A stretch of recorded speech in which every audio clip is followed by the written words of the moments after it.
Hey everyone, it's Talia here. Welcome back to another video on my channel. We are going to do part 2 of the unboxing crate that went up a few days ago. So we are going to use a bunch of these new products to create some press-ons today. We're going to do something a little bit differently though, because I did want to talk to you guys about somebody who has been helping me so much behind the scenes. She is a press-on client of mine and she essentially works remotely on a lot of the admin stuff behind the scenes of Talia's nail studio, especially with my online workshop. She does a lot of the behind the scenes of making them look good. The supply list look good and the actual website look good, and anything to do with social media. She's been doing tons of scheduling for me. She has just been such a big help to my business. As part of her helping me, I am sending her a bunch of press-on nails as well. So you guys have seen some of her nails on social media. You've seen these butterfly ones. These are up on a YouTube video, a vlog, I believe. Really pretty chrome marble ones. They're so beautiful. Those ones are also up in a video as well. And then I've got her complimentary sets right here too. Our basic stamping workshop, we do both of these sets in there. I originally was trying to show you guys how not to stamp and some of the issues that can come up in stamping in that workshop. And it was a real struggle for me to try and figure out how to make errors with stamping on cue like that. But so I decided to design these sets and show you guys the real life issues that come up when you're stamping. So these are hers too, but we have to finish obviously the other 5 of them. She also has a book Instagram where she posts tons of her book reviews and quotes and pictures and stuff. And she does take pictures of her hand with her book sometimes. So I want to design her some sets that are more simplistic that would look good for her book Instagram as well. But the first thing that I need to do is just get her all sized up. She is wanting medium length but does not care what shape. So we're gonna do a whole variety for her. I can't remember if we pulled medium square for her. I don't think we do medium square for her. But we'll do some medium stiletto and some other shapes as well. So I'm going to get her all sized up for that. When I designed these nails for the online nail stamping workshop, I did them in a medium coffin. So I had those all, the backgrounds all ready to go. All I had to do was stamp on it for this and then do the crystals. So that's what I did for the stitch nails here. And then for the fruit nails, I actually had to do all 5 of them from the beginning. So I had to go in and do my gel down and then go in and do my flakes as well as encapsulate them and then do some finish filing with it too. For the other 5 nails, these ones turned out so cute. We did it in a way that I show you guys how to work with glitters and flakes and create lots of dimension on top of your stamping. So this is how the completed look turned out here with the other 5 nails done.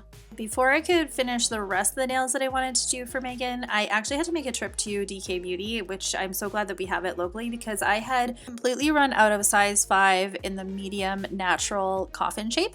And I knew that in addition to that one, I wanted to pick up some of these neutral shapes in more medium sizes. I've got quite a few of these already in the short sizes, but lately for the content that I have been creating, I've been doing it for customers that need medium length. So I did want to get a couple more medium lengths. I did have one of my little girls with me and she likes to shop, but when she is done, she is done. And so I did check out a couple other things, but mostly I just had to get out of here.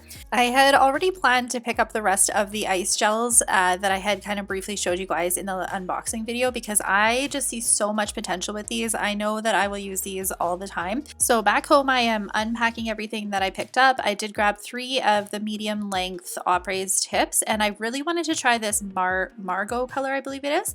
It's a really nice pink shade, and then I did get a Whitney.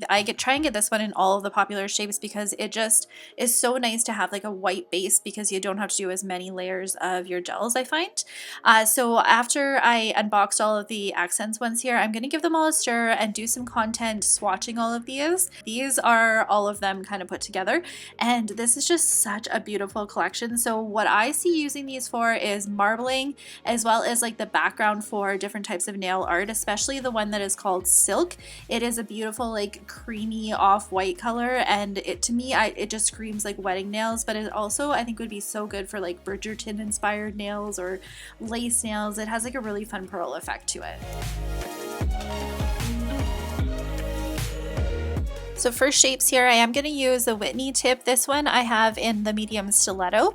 So I'm going to get these all sized out here for Megan's sizes. Her right and her left hand are the exact same size, which works out really good for me designing because sometimes I will switch around where I want the nails to go because I know that they will fit on multiple different fingers. And then for the Margot tips here, I have them in the medium almond, which is a pretty new to me shape. I have been using the stiletto shapes for like many years, but almond is pretty new to Opry.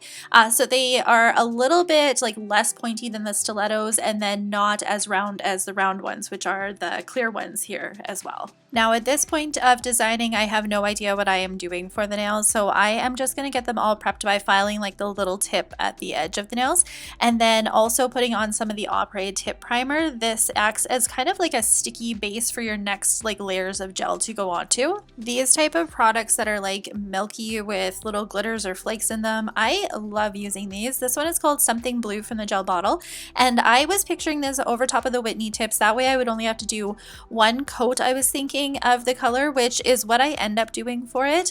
I think that if you go in and do another coat on it, you would get a little bit more dimension with it, but I didn't want to make these too bulky, and using the Whitney tips I was able to like save a layer, I felt like, because there was already like a base color down for it. Now you guys are getting a glimpse into how the design process works with me. I will try lots of different things out while I'm designing just to see like what works, what I like, what I don't like, and I was thinking that these decals, these butterfly ones and these floral ones would look really good on these nails. However, I did not want to lose the color of the sparkles that are in that gel bottle color, and I also didn't want to have too much going on with this set. I wanted it to be more of a simplistic set, which is honestly really hard for me to do. So I went in and removed the dispersion layer of that color so that I could put some of these decals down, and I decided just to do them on the thumbnails and the ring fingers, and only a couple of them so that they're nice and subtle.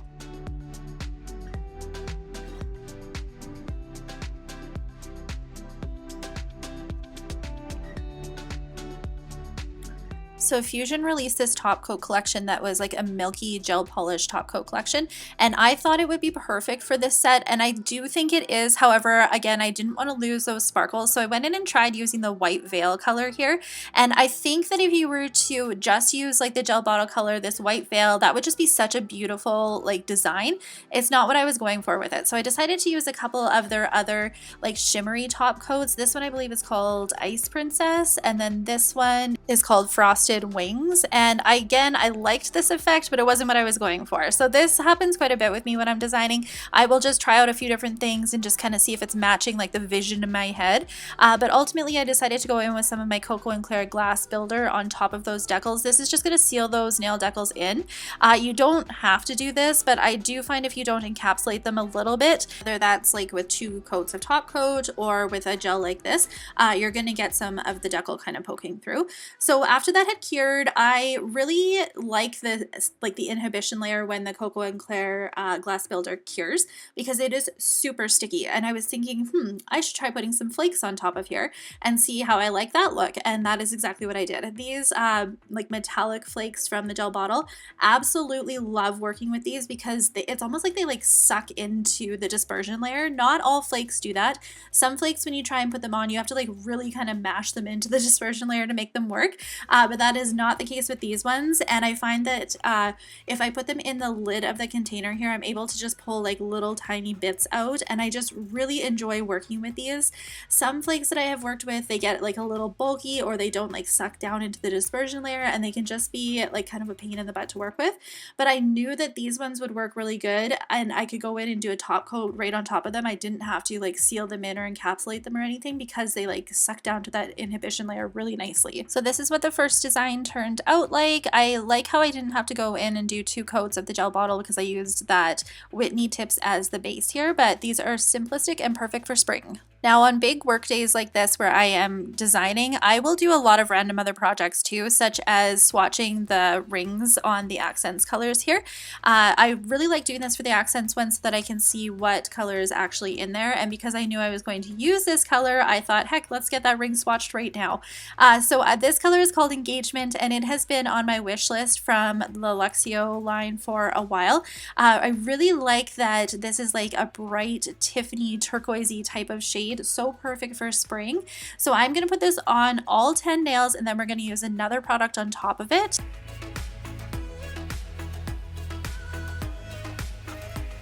Now Accents has 3 of these lace gels. There is a white, there's a black, and there's a pink one, which you guys have seen in another one of my videos. And I actually picked the white one up when I went to do that DK run. I just forgot to mention it to you guys at the beginning here. But after I had swatched it, I was kind of holding it up to some of my different tips, and I was like, that would go perfect on top of that engagement color.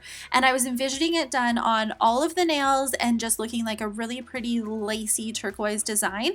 But you guys know I love playing around with my different products. So after I had it swatched on all of the nails, I did decide to go in and use some more of those flakes, but this time in gold, just to add like a little something extra to break apart these nails. And sometimes, like I said, I will just try and put one of like some nail art down on one of the nails, and if I'm not liking how it's turning, then I would have just removed the dispersion layer and done something different. But I really liked how the gold like enhanced the white with this. Now I was envisioning these nails being done in a matte top coat, and I decided to use the Accents matte top coat because I knew that it would keep those foils that we had just put in looking very matte. If you want a matte top coat to go over top of your like glitters and artwork so you can do stamping, and then you're going to go in and do a top coat and make them shiny again, this one from Accents is not the one that you would want to use for that, because this is what it ends up looking like. No matter if I went in with a shiny top coat on top of this now, those foils are going to look matte like that, which in this case is what I wanted. So it turned out really cool. I really like how this set of nails all came together, and it was just like a few simple extra steps on top of your already existing color. This is something that I really look for in my nail art products, is products that are going to expand your existing nail art collection, such as the lace gels or such as those flakes, which you can just use them in so many different combinations of nail art.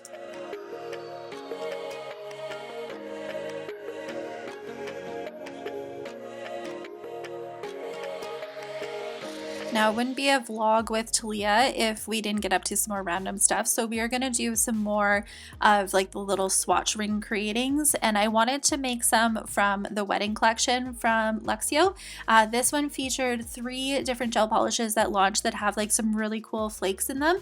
And I had shown you guys these in the Back to Beauty haul, I believe, because that's where I picked these ones up. But they have one that's got like a really pretty peachy shade. And then there's one that has a beautiful white like milky color. I know I'm going to use this one quite often. These are some of my favorite go-to products. And then it also has like a lighter, brighter pink to it too. It's a really beautiful collection and something that I have been reaching for quite a bit. And I wanted to get these all swatched up because I knew I wanted to use one of them in the last set that we're going to design in this video. So on the Margot tips, which have a really nice like kind of peachy pink base to them, I decided to go in with the Veil Luxio gel polish because it is nice and thin. That is actually something that I'm finding with working with the Luxio gel polishes in combination with my press-ons, is that they go on so nice and thin that I'm able to create multiple different layers and lots of depth and dimension because I don't have to worry about adding too much bulk to them.